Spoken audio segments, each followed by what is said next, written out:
ঝান্ডাকে নাকি দূরবীন দিয়ে দেখতে হবে। আর আমরা বলছি তোমার দূরবীন দিয়ে তুমি একটা সৎ মানুষের নাম বলো যারা তৃণমূল কংগ্রেস করে, একটা সৎ মানুষের নাম তুমি দূরবীন দিয়ে দেখতে পাবে না যারা তৃণমূল কংগ্রেসের এমএলএ এমপি আছেন। সবাই চোর, সবাই টাকা নিয়ে চাকরি দিয়েছেন। আমরা চাই অযোগ্য সাদা। আপনার স্বাস্থ্যের সুস্থতা আমাদের দায়িত্ব, তাই সঠিক উন্নত প্রযুক্তি দ্বারা নির্ভুল ডায়াগনোসিস করতে সেই সঙ্গে বিভিন্ন বিভাগের স্পেশালিস্ট চিকিৎসকের পরামর্শের জন্য আসুন হিমোস্ক্যান ডায়াগনস্টিক অ্যান্ড পলিক্লিনিকে। আমাদের ঠিকানা 34 নম্বর জাতীয় সড়কের পাশে, বেলডাঙ্গা পুরনো হসপিটালের দক্ষিণ দিকে।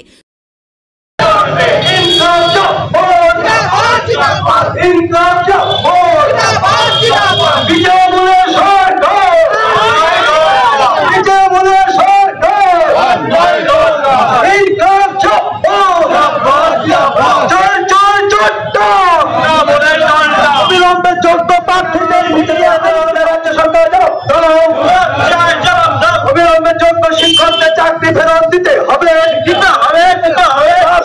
যোগ্য প্রার্থীদের চিহ্নিত করে দেওয়া হলে রাজ্য সরকার দেব।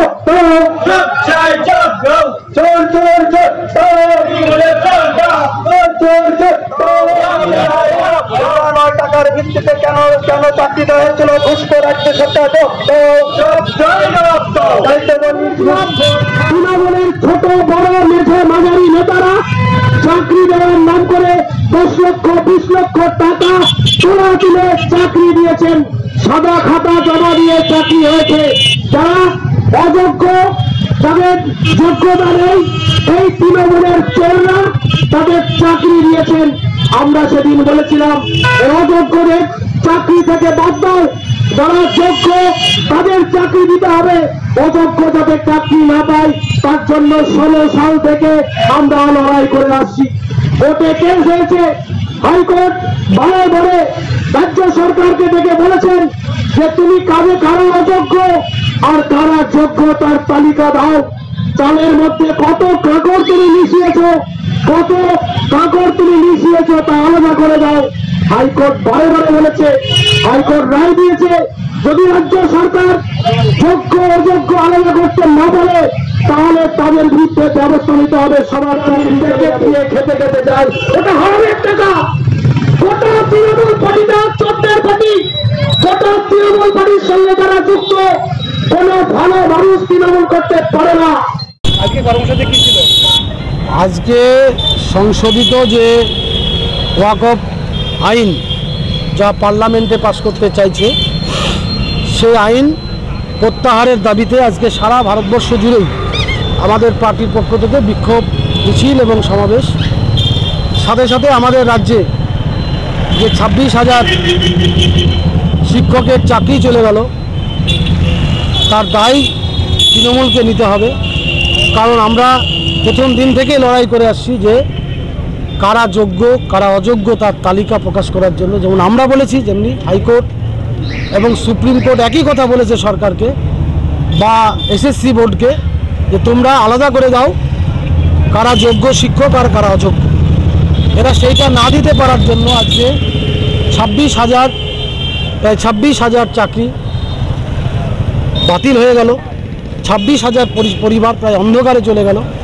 এই সমস্ত দায় তৃণমূলকে নিতে হবে এবং এই চোর তৃণমূল সরকার, গোটা সরকারটা চোরদের সরকার, গোটা পার্টিটা একটু চোরদের পার্টি। এর বিরুদ্ধে মানুষকে সজাগ করার জন্য আমরা মিছিল করলাম এবং একটা বিক্ষোভ সভা আমরা এখানে সংগঠিত করলাম। সারা রাজ্য জুড়েই এর প্রতিবাদ হচ্ছে। আজকে জীবনদায়ী ওষুধের দাম যেভাবে বাড়ছে, মানুষের নাগালের বাইরে চলে যাচ্ছে, এই তৃণমূল বিজেপির নির্বাচনী বন্ডে টাকা নেওয়ার ফলে আজকে ওষুধের দাম বাড়ছে, তারও বিরুদ্ধে আমরা প্রতিবাদ সংগঠিত করতে চাইছি। এই হচ্ছে বিষয়।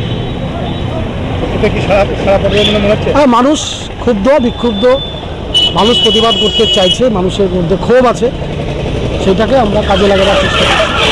আগামী 20 তারিখ ব্রিগেড সমাবেশ, এই সমস্ত ক্ষোভ উপড়ে পড়বে ব্রিগেড সমাবেশ, ব্যাপক সমাবেশ হবে। এলাকা থেকে শ্রমজীবী মানুষ অংশগ্রহণ করবে। এই যে স্কুলে সব মাস্টার আজকে চলে যাচ্ছে, যে চলে গেল, সেই স্কুলগুলো ভবিষ্যতে কী হবে? ভবিষ্যতে কি, শিক্ষা ব্যবস্থা ভেঙে পড়ছে। সরকার যদি দায়িত্ব না নেয়, ব্যবস্থা না নেয়, তাহলে এমনিতেই প্রায় 8,000 স্কুল বন্ধ। তারপরে যেভাবে শিক্ষকরা স্কুল ছেড়ে চলে যেতে বাধ্য হচ্ছে, ফলে পঠন পাঠন ব্যাহত হবে, শিক্ষা ব্যবস্থাটাই ভেঙে পড়বে। তো এই তো সরকার তো চাই পশ্চিমবাংলার শিক্ষা ব্যবস্থা ভেঙে যাক, মানুষ পড়াশোনার সঙ্গে যুক্ত থাক, এই সরকার তো চাই না, এই কারণেই তো এত জটিলতা তৈরি করতে চাইছে। শাহজাহান আলী, সম্পাদক, বেলডাঙ্গা এরিয়া কমিটি, সিপিআই। বাগানে সৌন্দর্য যেমন ফুল, তেমনি ঘরের সৌন্দর্য হলো ফার্নিচার। এখানে পেয়ে যাবেন খাট এবং খাট সাজানোর সমস্ত রকমের সামগ্রী। এছাড়াও এখানে পেয়ে যাবেন শোকেস, আলমারি, রয়েছে বিভিন্ন ধরনের সোফা, ডাইনিং টেবিল এবং নামি দামি ব্র্যান্ডের আকর্ষণীয় আসবাবপত্র ও স্টিল ফার্নিচার। মাস মাইনে থেকে টাকা বাঁচিয়ে একসঙ্গে এতগুলো টাকা খরচ করে কিভাবে ফার্নিচার কিনবেন সেটা নিয়ে ভাবছেন তো? কোনো সমস্যা নেই। শুভ বেডিং অ্যান্ড স্টিল ফার্নিচারের বিশেষ সুবিধা হলো এখানে সমস্ত প্রোডাক্টের উপর ইএমআই এর ব্যবস্থাও রয়েছে। তো আর দেরি কিসের? আজই যোগাযোগ করুন শুভ বেডিং অ্যান্ড স্টিল ফার্নিচারে। আমাদের ঠিকানা ফুলবাস্তলা মোড়, আমতলা রোড, বেলডাঙ্গা, মুর্শিদাবাদ।